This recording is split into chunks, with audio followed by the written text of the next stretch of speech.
Hello दोस्तों, कैसे आप सभी। आशा करता हूँ सभी स्वस्थ होंगे, मस्त होंगे। एक बार फिर से मैं आप सभी के बीच एक नई कहानी लेकर उपस्थित हूँ। तो आइए शुरू करते हैं। एक प्रोफेसर ने अपने हाथ में पानी से भरा एक गिलास पकड़ते हुए क्लास शुरू की। उन्होंने उसे ऊपर उठाकर सभी स्टूडेंट को दिखाया क्षमा चाहता हूँ स्टूडेंट को दिखाया और पूछा, आप सभी के हिसाब से गिलास का वज़न कितना होगा?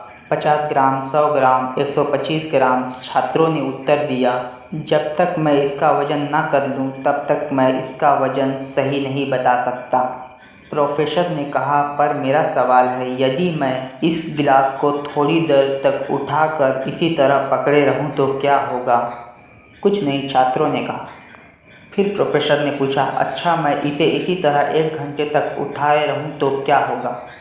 आपका हाथ दर्द देने लगेगा, एक छात्र ने कहा। प्रोफेसर ने कहा, तुम सही हो, अगर मैं इसी तरह पूरे दिन उठाए रहूं तो फिर क्या होगा? आपका हाथ सुन्न हो सकता है, आपके मसल्स में भारी तनाव हो सकता है, लकवा मार सकता है और पक्का आपको हॉस्पिटल जाना पड़ सकता है। ऐसा किसी एक छात्र ने कहा और बाकी सब हंस पड़े। बहुत अच्छा, पर इस दौरान गिलास का वज़न बढ़ा क्या? प्रोफेसर ने पूछा। उत्तर आया, नहीं। प्रोफेसर ने पूछा, तब भला हाथ में दर्द और मांसपेशियों में तनाव क्यों आया?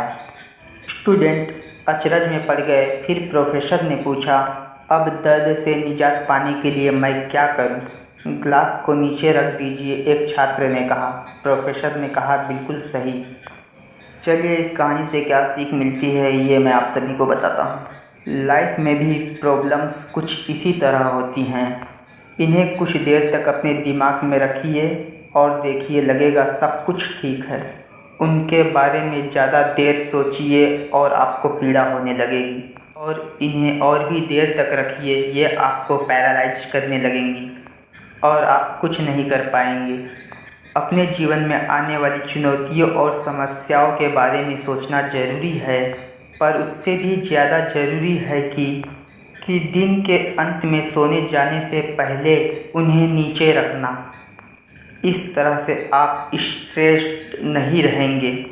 आप हर रोज़ मजबूती और ताजगी के साथ उठेंगे और सामने आने वाले किसी भी चुनौती का सामना कर सकेंगे।